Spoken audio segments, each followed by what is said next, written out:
Jagung lokal. Iya. Merah gelap, kuning. Baik. Sudah tumbuh, Pak? Iya. Satu potong. Tapi sudah berbuah. Ayo, saya minta mulai dari yang paling ini loh Bapak Ibu, supaya kita tidak pernah jatuh. Caranya satu, taruh di paling rendah, tidak bisa jatuh. Kalau Bapak Ibu nanam jagung yang besar-besar segini, bisa berhasil belum tentu, betul atau tidak? Paling jelek kan jadi separuh kan. Kalau sudah tanam jagung yang sebesar jempol, mau kecil lagi bisa nggak kira-kira? Kalau bisa membuat lebih jempek, itu ya lebih aneh.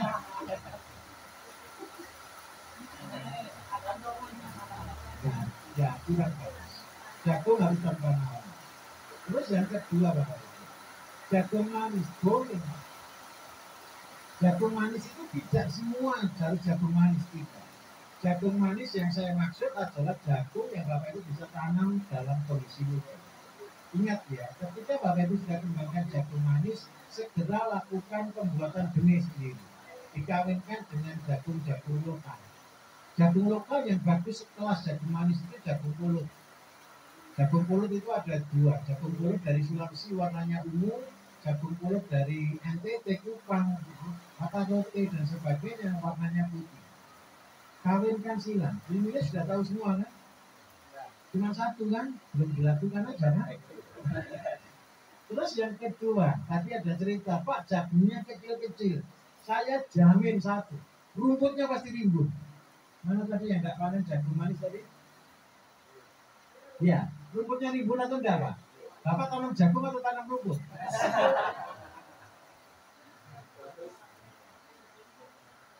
Bapak Ibu begini, Bapak Ibu pupuk jagung itu satu kali pupuk pertama kan cuma horti ya, betul ya? Berapa banyak? Satu genggam dong. Ada abu, ada garam, ditambah satu genggam. Terus yang makan bukan satu pohon jagung, yang makan 20 rumput di sekelilingnya. Terus jagungnya dapat apa?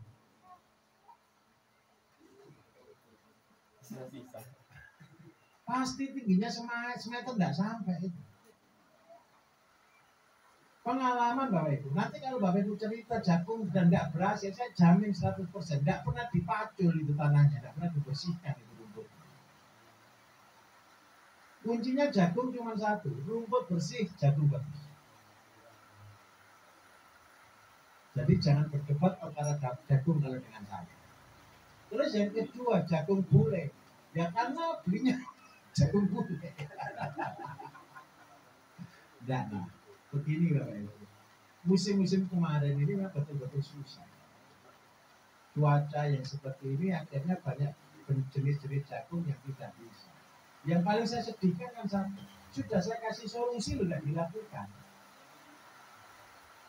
Kalau memang sengaja tanam jagung manis, segera lakukan perkawinan silang. Supaya apa?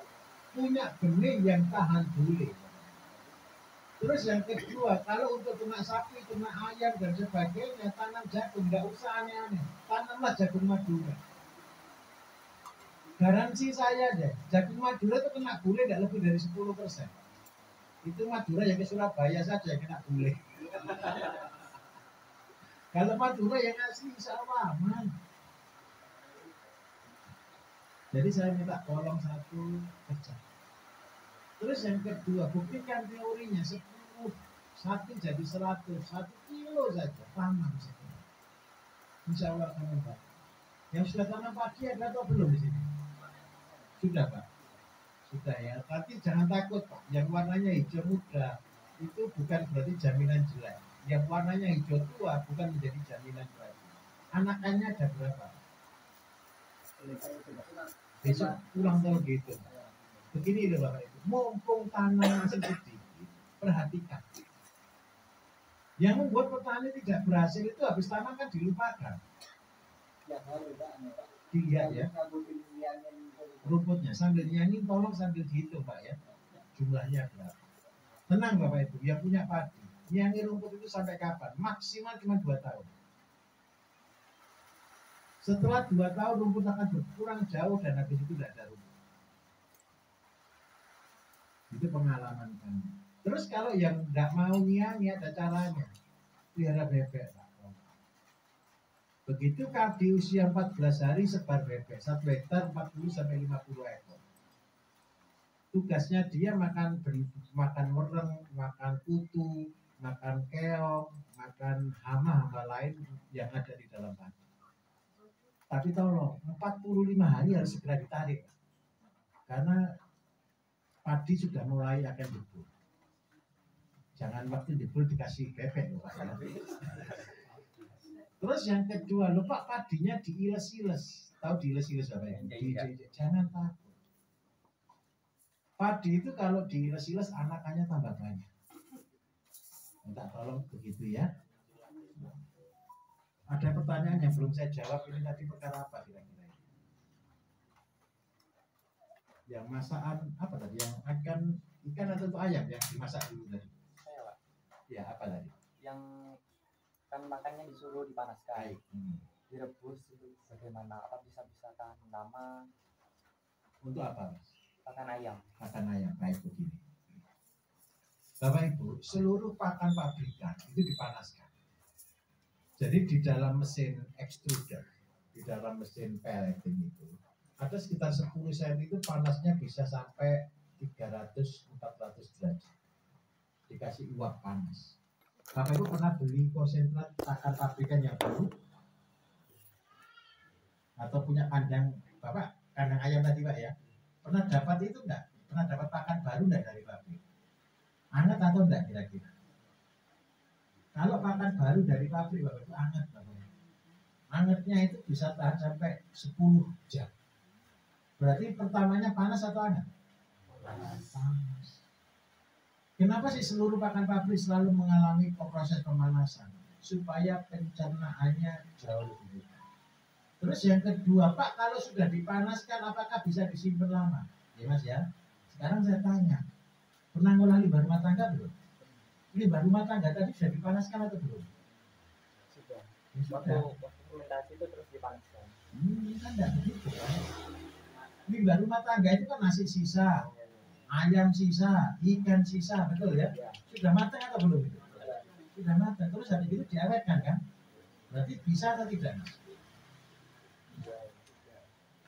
Kan bisa. Tidak perlu dipanaskan lah. Tidak perlu. Terus yang paling penting lagi begini Bapak Ibu. Kapan kita harus memanaskan? Untuk makan apa saja. Kalau untuk ikan, saya lebih senang dipanaskan. Kalau untuk ayam, lebih senang dipanaskan. Kalau untuk sapi dan kambing, tidak perlu dipanaskan. Karena apa? Sistem pencernaan mereka berbeda. Untuk yang Temanggung main ke sana aja Mas ya, Telomoyo ya. Ya, main sana, sebelum ke sana. Kalau seandainya saya tidak bisa survei, bawa fotonya, bawa gambarnya. Minimal dari Google Earth kan bisa difoto satelit ya. Ayo apalagi yang kurang ini? Yang tadi belum Pak. Yang ketiga kan sudah fermentasi. Iya, pasti hitam. Pasti hitam. Tidak apa-apa Pak. Tidak apa-apa. Kenapa kok bisa hitam? Apa yang membuat warna hitam? Kalau itu tahu kunyit nggak? Kunyit itu sederhana atau luar biasa? Coba gosokkan ke besi, besok langsung karat. Kunyit itu sangat beracun, Pak. Temulawak itu sangat beracun. Karena itu untuk membuat kuteja tidak boleh dicampur dari awal. Kalau dicampur dari awal, keluarnya racun. Ayam itu diare seketika, bisa mati seketika. Kalau sudah jadi, kalau setelah 14 hari, baru boleh dicampur. Itu pun masih berubah warna dari kuning menjadi hitam, dari hitam menjadi pekat, sampai pada akhirnya nanti tidak tahu apa. Ya, dicoba dilakukan lagi, dipraktekkan lagi. Harapan saya satu, Bapak Ibu, semua ilmu yang sudah saya bagikan itu sederhana. Tetapi kalau Bapak Ibu amati, perhatikan terus menerus, percaya Bapak Ibu akan menjadi profesor pada waktu ini. Jangan takut. Ini Mas Koirul lulusan SMP aja suruh ngajari profesor. Menangnya satu, Bapak. Menang pendapatan. Ya Mas Khairul ya. Begitu tahu pendapatannya Mas Khairul berapa, itu profesornya kecil kok. Ya Mas ya. Wah ini perlu berguru. Jangan salah loh Bapak Ibu. Yang sekolah ke sini dari Taiwan kemarin ya. Dari Taiwan atau dari Jepang Mas? Taiwan. Mahasiswa Taiwan baru belajar ke sini. Ayo yang lain juga sama ya, tolong mahasiswa dari mana-mana suruh belajar ke tempatnya Bapak Ibu. Siapa yang mau dijadikan penyuluh tadi? Dinoyo mana? Bilang. Izin pulang. Begini Bapak Ibu. Semua ya Bapak Ibu ketika sudah dilakukan, insya Allah itu sudah lebih dari semua. Tapi saya minta tolong dengan sangat. Jangan cuma di otak, jangan cuma di mulut, kerjakan. Insya Allah itu akan membantu.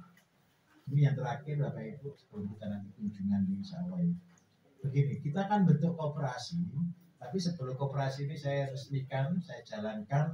Ini aja belum ada yang jalan sempurna gini, nanti yang jalan cuma satu itu aja nanti. Saya kasih waktu 3 bulan ini, tolong dijalankan dulu ya. Terus yang kedua, temukan potensi masing-masing. Saya ini bidangnya apa sih yang cocok? Kemampuan saya ini apa yang cocok? Setelah Bapak Ibu tahu, ingat ya waktu awal saya ngajar, selalu saya katakan cari yang mudah, yang pasti berhasil, betul enggak? Tolong yang menurut Bapak Ibu mudah itu relatif. Ada orang tanam semangka itu bilang mudah, suruh tanam bayam aja nggak bisa loh Bapak Ibu. Itu spesialis. Ada orang yang bilang tanam cabai itu mudah, suruh tanam yang lain nggak bisa loh Bapak Ibu. Itu relatif. Jadi mudah itu menurut Bapak Ibu, dan Bapak Ibu punya keyakinan berhasil. Kalau sudah ketemu itu spesifik. Setelah spesifik, nanti tugas kami dari tim yang akan membagi. Kira-kira diarahkan kemana? Seandainya Bapak Ibu punya kencing kambing, punya kotoran dan sebagainya, upload aja di grup. Ternyata banyak yang membutuhkan kan? Tolong. Ada apapun yang Bapak Ibu punya, diupload, dikembangkan. Supaya kita dari tim, kita kan bisa distribusikan dengan baik Bapak Ibu. Oke? Kira-kira begitu. Ada yang mau tanya lagi? Satu. Rekayasa jagung. Oh, rekayasa jagung. Jenengan Pak, gimana? Baik, limbah sayur dan buah. Baik. Bentar. Bapak Ibu, kalau sudah punya limbah banyak, terus dikasihkan ayam, dikasihkan mentok, dikasihkan itik, terus mereka tidak mau makan, kira-kira karena apa? Karena busuk. Kalau busuk dijamin tidak mau makan. Bapak Ibu pernah makan makanan busuk enggak? Loh, ini penting saya tanya. Pernah makan makanan busuk enggak? Rasanya pahit. Rasanya pahit. Enggak suka ternak itu. Supaya buah sayur itu bisa jadi pakan ternak, enggak boleh busuk. Kalau busuk bakterinya E. coli yang kembang. Salmonella yang berkembang. Ternak kita malah sakit. Ingat loh ya, kita tidak boleh memberikan makanan yang busuk kepada ternak kita. Yang kita berikan ke ternak kita adalah makanan yang terfermentasi. Saya minta maaf, singkong jadi tape itu busuk atau bukan? Bukan kan? Dibusukkan Pak, bukan dibusukkan, difermentasi. Hasilnya manis. Tapi kalau tape dibiarkan lama jadi busuk, hasilnya pahit. Pahit itu karena apa? Alkohol. Kenapa ternak tidak mau? Sadar dia kalau saya makan ini mabuk. Alkohol itu pahit atau manis Bapak Ibu? Coba buah. Pertama buah, anggap aja salak tadi Bapaknya senang ya Pak ya. Salak banyak. Salak itu alkoholnya tinggi atau rendah? Tinggi. Salak nih. Mau busuk, rasanya kecut, betul? Ya. Terus setelah busuk, rasanya akan pahit. Kenapa pahit? Alkoholnya yang keluar. Mau ternak aja sadar, ini alkohol jangan dimakan gitu loh. Terus itu apa? Kalau kira-kira salah, berarti unsur apa yang tertinggi di situ? Berarti dijadikan pupuk apa? JPT buah bisa, pupuk hoti bisa, jadi bisa. Bagaimana caranya? Dengan giling, Pak. Kumpulkan buah yang adakannya dilainkan, yang tidak adakannya dilainkan, Pak. Dari nama buahnya. Tujuannya apa? Jangan dongka untuk KH semua. Nanti iseng-iseng seperti tadi loh, Mas Dino ya tadi loh. Tetangganya tanamannya disemprot separuh gitu loh, Bapak Ibu. Jangan semua. Separuh biar ada buah separuh. Sudah terbukti kan? Bisa kan? Nah saya minta tolong praktekkan. Bapak Ibu tidak akan punya trust, tidak akan punya kemampuan untuk menjual kalau Bapak Ibu tidak mempraktekkan. Bapak minta tolong, itu rezeki, Pak. Kalau sehari 1 truk, alhamdulillah, tinggal minyak kolamnya aja, Pak. Tapi tolong, nggak usah dipaksa ya, semampunya saja. Terus yang kedua, boleh untuk pakan asal banyak. Jangan sampai sudah berair, keluar lindi, jangan diberikan ke ternak, pasti dia. Apalagi nih, tadi nyamuk, oke. Nyamuk sampai gitu, wah ini diapakan Bapak Ibu enaknya? Obat nyamuk terbagus. Saya punya Bapak Ibu begini, saya minyak kelapa, kasih minyak kayu putih, oleskan, itu akan sangat membantu. Minyak kelapa menetralkan racun, minyak kayu putihnya mengurangi rasa gatal. Kalau nyamuknya banyak, berarti sumber nyamuknya yang harus dikurangi.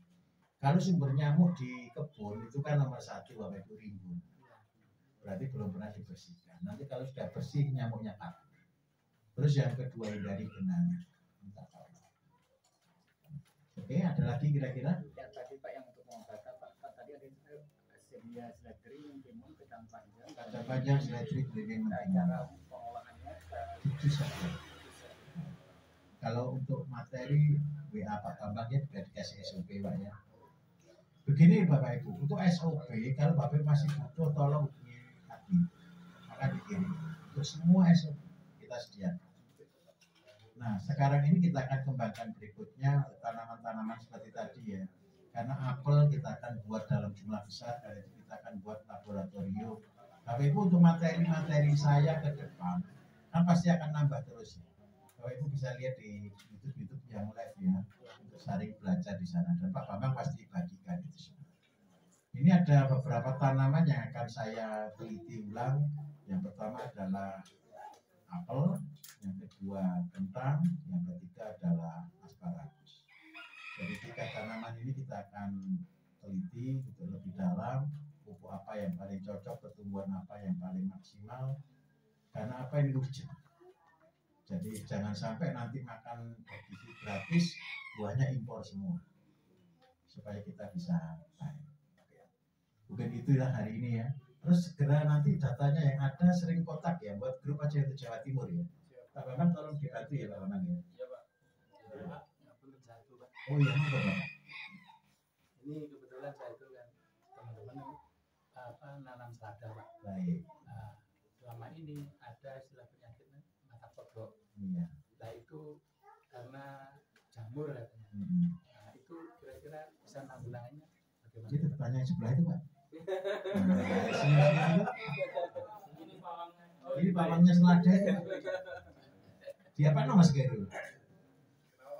Mata kodok. Saya malah tidak tahu mata kodoknya itu. Istilahnya lubang-lubang itu.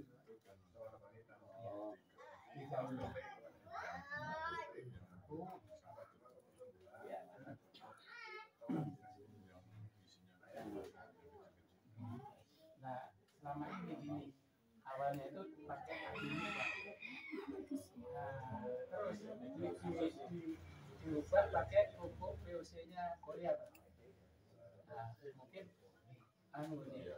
konsentrasinya mungkin yang kurang. Ditambahin. Ini adik saya juga sama Bapak Ibu. Adik saya ini spesialisnya cuma selada. Pupuk terbagusnya selada dari apa Bapak Ibu? Selada. Ya sudah. Jadi ini adik saya juga melakukan itu. Daun-daun selada yang tidak dipakai, dimasukkan, diproses, difermentasi, dan itu dipakai untuk pupuk selada juga bagus. Dan hebatnya selada apa Bapak Ibu? Selada itu tidak dimakan ulat. Ya Mas Kiri ya? Ada tidak selada dimakan ulat Mas? Tidak ada. Iya. Nah, karena itu saya minta tolong. Kalau buat insek pakai selada bisa enggak? Bisa. Sudah selesai. Saya berharap itu yang pintar itu dari Bapak Ibu gitu. Ya minta tolong ya. Pak, untuk pembenihan jagung yang bijinya bukan tokol ganda itu ada nggak rekayasa misalnya pakai hormon atau pakai enzim?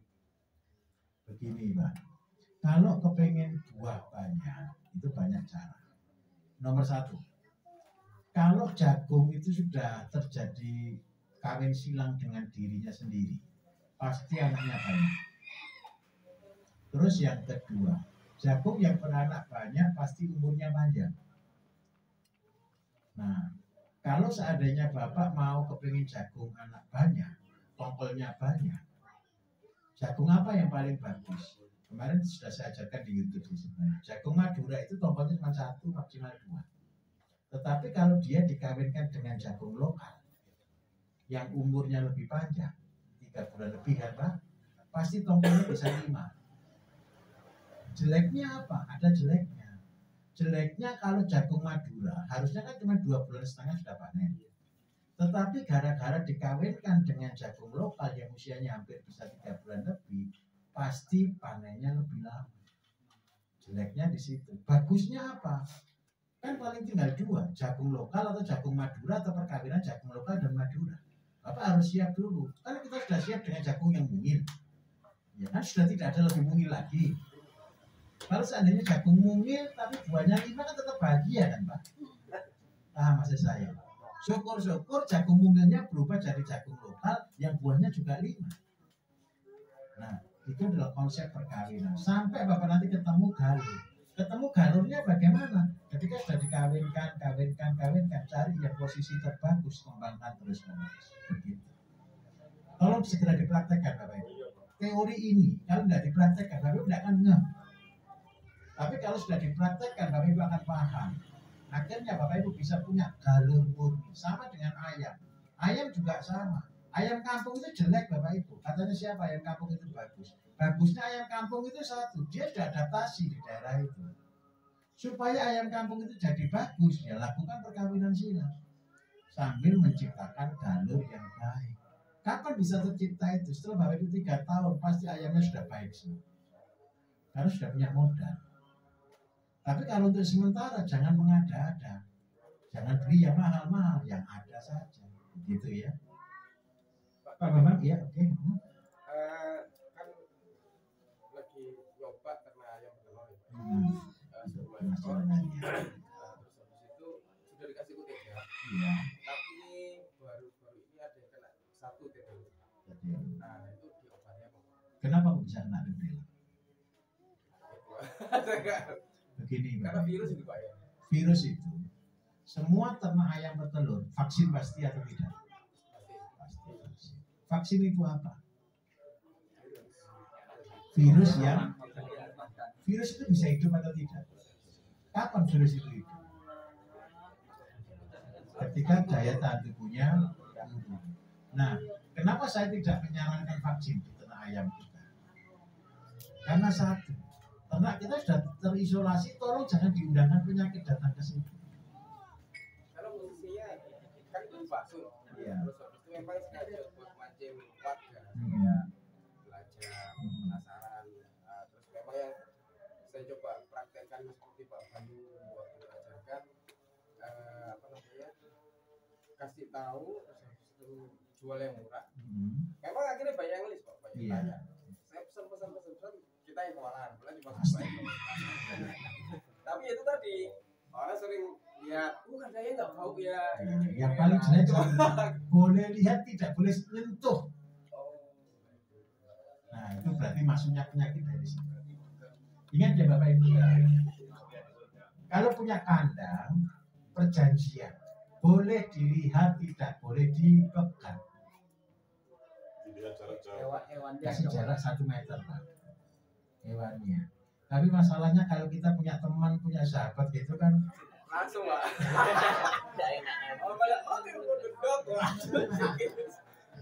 tolong. Itu untuk menjaga supaya ayam kita tidak sakit. Jadi konsepnya boleh dilihat, dipegang, jangan. Terus yang kedua tidak apa-apa. itu sebagai pembelajaran. Begini loh, tadi saya awalkan. Jangan takut gagal. Gagal itu adalah sebuah pengalaman. Ketika itu terjadi, supaya kita tidak mengulanginya lagi. Minta tolong. Terus yang kedua, konsep marketing seperti itu terbagus. Ajarkan, lihat, suruh ngisi daftar tunggu, bedakan telurnya, bedakan rasanya, sudah selesai. Ini tadi Bapak Ibu makan ayam kampungnya Mas Koirul ini tadi ya. Beda enggak rasanya? Tapi saya dikasih bumbu. Mas kalau masak gini jangan diapa-apakan Mas.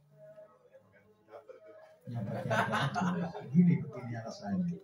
Kita baru bisa promosi Bapak Ibu ketika kita tidak ada apa-apa. Terus yang kedua, empuknya tadi bisa terasa enggak? Dipres terus. Mudah. Artinya begini loh. Saya minta tolong, jangan berdusta. Marketing itu cuma satu, ceritakan ya di atas ya. Supaya apa Bapak Ibu kita dipercayai orang. Nggak usah dilebih-lebihkan, apa adanya. Karena apa? Kalau kita dilebih-lebihkan kita juga salah. Tapi apa adanya. Supaya apa?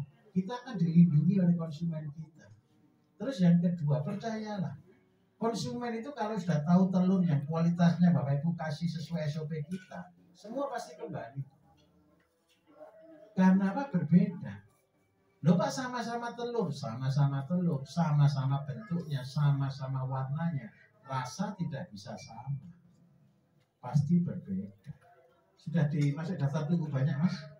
Banyak ya? Sudah kewalahan. Kalau kita berani ngasih harga flat. Oke. Kalau kan naik turun. Iya. Kita cuma 26.000 naik. Akhirnya apa? Terpaksa tambah banyak. Karena apa tambah banyak? Dipaksa orang. Tiga wah akhirnya. Yo korek lagi. Besar. Bilang mereka sabar. Nanti mereka gegetan Pak. Gegetan dia sudah pakai tanah saya. Gitu. Ayo tak ajari, ayo tak gimana. Itu cara strategis bagaimana kita dipaksa menjadi besar.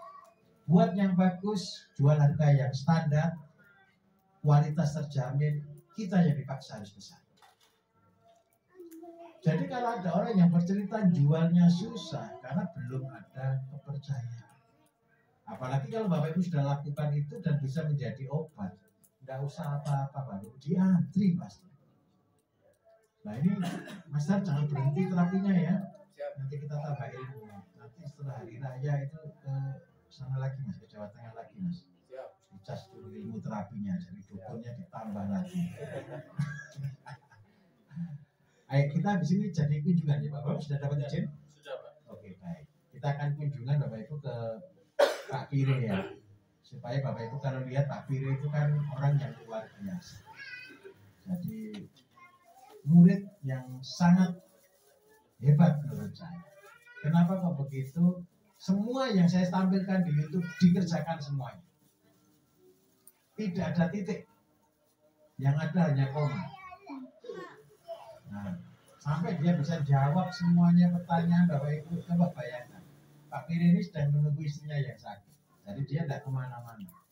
Jadi dia nungguin istrinya yang sakit sambil sama istrinya jawab pertanyaannya Bapak Ibu. Makanya saya minta maaf, kadang-kadang dia juga marah, kadang-kadang kan komplain juga ke saya. Ini anak-anak tanya kayak anak TK aja Pak. Kadang-kadang kayak polisi BAP saya. Pelakunya di sini Pak. Saya pernah Pak WA sekali. Sengak ya. Tapi habis itu orangnya telepon tambah 1 jam lebih. Iya. Orang baik. Dia adalah orang baik. Dia kepengen bangun pertanian Indonesia itu mulai tahun 98. Dia bagi-bagi buat mall, POC itu tahun 2000-an ke atas. Ketika ketemu dengan kita dari PSM, makanya semangatnya pulih lagi. Itu semua dulu bekas drip irigasi, tapi mantap semuanya, 3,5 hektar. Makanya sekarang dia senang sekali. Goalnya hanya satu, seluruh karyawannya dia yang kerja di situ bisa bertani. Sehingga kalau ada karyawan yang keluar dari sana, itu sudah bisa menjadi orang-orang yang sukses. Jadi kita akan kunjungi ke sana. Saya juga belum pernah ke sana kok Bapak Ibu, tenang saja. Karena itu kita akan sama-sama ke sana. Mungkin begitu ya Bapak Bang ya. Pak tadi belum dikasih tahu obat. Gimana? Obatnya kita tadi. Obatnya tetelo itu tidak ada. Tidak ada. Kalau sudah kena virus itu tidak ada obat. Obatnya cuma satu, Pak. Bisa. Gimana boleh, Pak? Apa boleh? Jangan takut kena tetelo. Tetelo itu Bapak Ibu, kalaupun dia sembuh, akhirnya begini. Karena yang kena salah. Terus yang kedua, obatnya tetelo itu satu pisau. Supaya yang harus kita lakukan dilarang sakit. Dilarang sakit. Supaya apa? Begini loh. Kalau ayam itu sehat, tetelo datang, tetelo tidak bisa masuk. Tetapi kalau ayam kita lemah, tetelo bisa masuk. Jadi apa yang harus kita perlakukan? Mempertahankan kondisi ayam itu bisa selalu sehat. Untuk sehat itu cuma butuh dua Bapak Ibu. Makan cukup, metabolisme baik. Kan cuma dua itu aja. Kalau makan kurang pasti lemah, penyakit pasti masuk. Yang kedua, makannya tidak berselera, berarti penyakit juga bisa masuk. Jadi yang kita jaga makannya bagus, makanannya cukup, metabolisme itu bagus. Sehingga apa? Seperti kita lah. Kalau Bapak Ibu tidak enak badan, makannya enak atau tidak? Tidak enak kan? Kalau sakit itu dikasih rawon kan tetap tidak enak tuh Bapak Ibu. Tetapi kalau sehat, tidak boleh makan rawon banyak. Supaya tidak sakit. Nah, sama dengan ayam. Karena itu uteja tolong jangan berhenti. Supaya apa? Makanan ayam terserap dengan baik. Yang kedua, nafsu makan ayam bagus. Pernah punya ayam kalau kita datang aja sudah hormat semua? Itu pasti ayamnya sehat. Terus yang kedua jumlah makanan harus begitu ya kira-kira ya. Kalau Boston Fit itu untuk senot bisa. Senot, sebentar. Senot itu apa Pak? Virus. Menyebabkan apa? Pilek kan? Mata bengkak, pilek gitu kan. Obatnya apa itu bagus? Selain Boston Fit. Vitamin C. Vitamin C Bapak Ibu kalau lihat kalau anak kecil pernah diskusi ke saya, konsultasi ke saya, kalau anak kecil lagi sakit obatnya apa? Sinom, kunir, gula aren. Kalau cabai Pak? Ya boleh juga. Kasihan Pak ayam. Daun kelar ya, Pak ya? Ya boleh daun antioksidan. Jadi kalau ayam kita kena senot, itu berarti satu, ventilasi udara kurang bagus. Kalau ventilasi udara kurang bagus, ini saya kasih trik ya. Semprot minyak kayu, semprot kayu putih dalam kandang. Terus yang kedua, kalau sudah memang kondisinya sering terjadi senot dan sebagainya, buat rebusan asam, kunir, gula. Sama ya. SOP minta Pak Bambang ya. Oke, Bapak Ibu biar tidak terlalu sore kita jalan-jalan ke Pak Kiri ya. Kita menyenangkan beliau, kita menghargai beliau. Tapi saya minta tolong di sana